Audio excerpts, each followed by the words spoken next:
ये कहानी 15 साल की जैन नाम की लड़की के ऊपर आधारित है, जिसे 32 साल के एक चाइनीज अंकल से प्यार हो जाता है।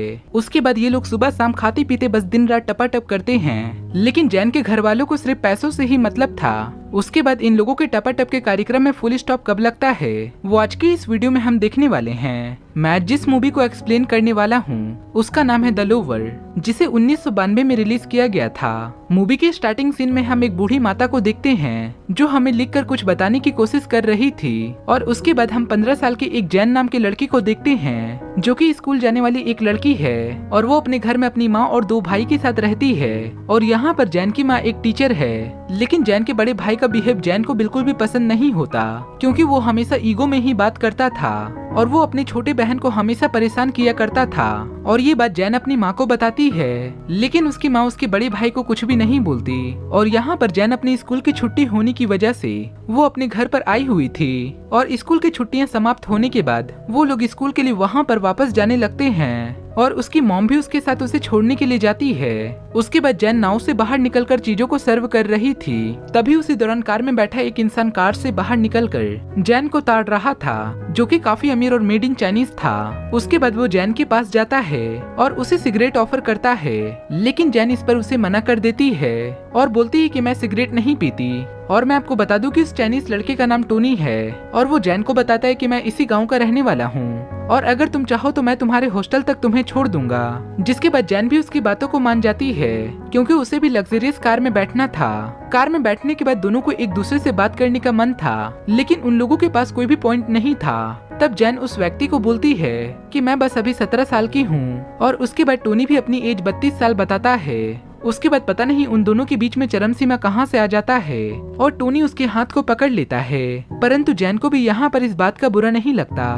क्योंकि वो भी टोनी में इंटरेस्ट ले रही थी। और यहाँ पर जैन टोनी को अपनी एज इसलिए गलत बताती है ताकि टोनी उसके करीब आ सके। उसके बाद टोनी जैन को उसके हॉस्टल पर छोड़ देता है और वो वहाँ से चला जाता है। जैन की लाइफ में पहला व्यक्ति आता है, इसलिए वो काफी खुश थी, और वो एक्साइटमेंट के चक्कर में उसकी सारी बातें अपने फ्रेंड को बताने लगती है। अगली सुबह जब जैन अपने घर से स्कूल जा रही थी, तभी स्कूल के बाहर उसे टोनी की कार नजर आती है, जिसके बाद जैन टोनी का इशारा समझ जाती है और वहाँ पर उसे किस करके वहाँ से चली जाती है। और यहाँ से टोनी के प्यार के बुलबुले फूटने लगते हैं, क्योंकि यहाँ पर टोनी को एक बात क्लियर हो जाती है कि जैन भी उसे अब लाइक करने लगी है। शाम को जैन की स्कूल की छुट्टी होने के बाद जैन टोनी को ढूंढने लगती है, लेकिन टोनी वहाँ पर नहीं होता। अगले दिन जैन स्कूल की छुट्टी होने के बाद वो अपने फ्रेंड के साथ डांस प्रैक्टिस कर रही थी, तब उसे बाहर में टोनी की कार नजर आती है, और वो उसकी कार में बैठकर वहाँ से चली जाती है। और उसके बाद टोनी उसे जन्नत की सैर करवाने के लिए एक प्राइवेट रूम पर लेकर जाता है, और वो जैन से कहता है कि ये तुम्हारे जैसे पढ़ने वाले बच्चों के लिए एक लॉज है। पर वहाँ की चीजों को देखकर जैन को ये बात अच्छे से समझ में आ जाता है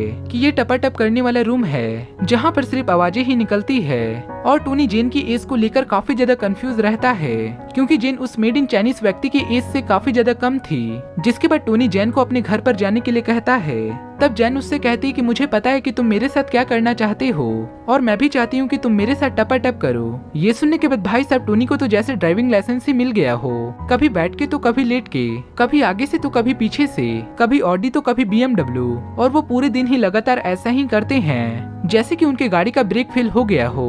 उसके बाद जैन टोनी को बताती है कि मेरे डैड के एक्सपायर होने के बाद हमारे घर की फाइनेंशियल कंडीशन काफी ज्यादा खराब हो गई है। जिसके बाद टोनी को ऐसा लगता है कि जैन ने मेरे साथ सिर्फ पैसों के लिए ही टपाटप किया था। तभी जैन उससे बोलती है कि मैं एक राइटर बनना चाहती हूँ, और मैं अपनी फैमिली की सारी समस्याओं को दूर करना चाहती हूँ। जिसके बाद टोनी उससे बोलता है कि क्या मैं तुम्हारी मदद करूँ, और इस पर जैन उसे साफ साफ मना कर देती है। उसके बाद वो दोनों एक होटल में डिनर करने के लिए जाते हैं, जहाँ टोनी जैन को बोलता है कि हमारे चाइनीज में एक वसूल है, और मैं एक चाइनीज हूँ, और मेरी शादी भी एक चाइनीज लड़की से ही होगी, और मैं तुमसे शादी नहीं कर पाऊंगा। जिस पर जैन अपने आप को सांत्वना देने के लिए जैन भी उससे बोल देती कि मैं भी तुमसे शादी नहीं करना चाहती, और ये एक सुनहरा पल है जो मैं तुम्हारे साथ जी रही हूँ। लेकिन रात को सोने समय जैन काफी ज्यादा रोने लगती है, क्योंकि जैन को टोनी से सच्चा वाला प्यार हो गया था, लेकिन अब जैन अपने प्यार को टोनी को नहीं बता सकती थी। और अगले दिन से जैन स्कूल जाने के बहाने से टोनी के साथ पूरा दिन टपाटप करती थी।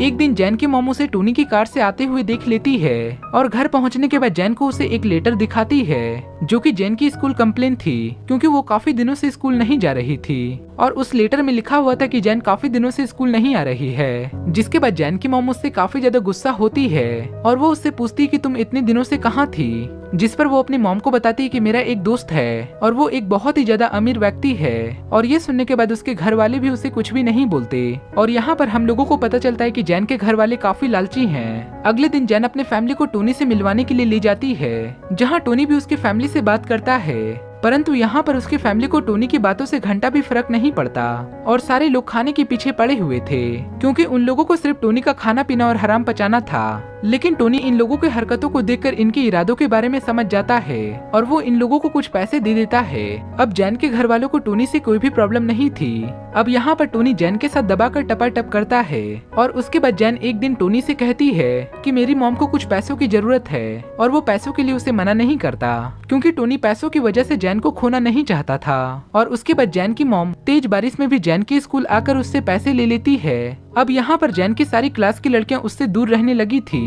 क्योंकि सारे लोगों को पता चल चुका था कि जैन कैसी लड़की है। परंतु जैन को भी इस बातों से कोई भी फर्क नहीं पड़ता। और उसके बाद जैन टोनी से कहती कि मुझे आगे की पढ़ाई करने के लिए फ्रांस जाना होगा।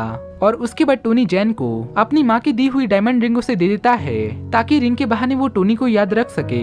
उसके बाद टोनी अपने फादर के पास जाकर के जैन के बारे में सारा कुछ बता देता है और बोलता है कि मैं उससे बहुत प्यार करता हूँ और मुझे उसी से शादी करनी है। परंतु यहाँ पर उसके फादर उसे साफ साफ मना कर देते हैं। उसके बाद टोनी अपने फादर की सारी बातों को जैन को बताता है और उससे कहता है कि हम दोनों भागकर शादी कर लेंगे। लेकिन जैन उस व्यक्ति को साफ साफ मना कर देती है, क्योंकि जैन को ऐसा लगता था कि अगर हम दोनों भागकर शादी करें तो उसके फादर उसे जायदाद से बेदखल कर देंगे। उसके बाद जैन के घर आने के बाद उसकी मॉम उसके हाथ में डायमंड रिंग देखती है और उससे कहती कि एक अलमुही तुमने ये कहाँ से लाई, और तभी वो उससे डायमंड रिंग ले लेती है। अगले दिन जैन का अकड़ू भाई किसी काम से बाहर जा रहा था, जिसे देखकर ये दोनों भाई बहन काफी खुश होते हैं, क्योंकि इसका बड़ा भाई बहुत ही चूतिया था, जो कि इन लोगों को काफी ज्यादा परेशान किया करता था। उसके बाद जैन टोनी से मिलने के लिए जाती है, जो कि काफी ज्यादा परेशान था, क्योंकि कुछ दिनों के बाद उसकी शादी होने वाली थी। जिस पर जैन उससे कहती कि तुम्हारी जब तक शादी नहीं हो जाती तब तक मैं तुमसे मिलती रहूंगी और मैं ही तुम्हें दूंगी। लेकिन यहाँ पर टोनी फिर भी रोता रहता है। अब यहाँ पर जैन अपने आगे की पढ़ाई करने के लिए फ्रांस जाने के लिए पूरी तरह से तैयार थी। जिसके बाद जैन की मॉम उससे कहती है कि हमें फ्रांस जाने के लिए हमारी पूरी मदद टोनी ने करी है। जिसके बाद जैन टोनी से मुलाकात करने के लिए जाती है और पूरे दिन वेट करने के बाद भी टोनी उसके घर पर नहीं आता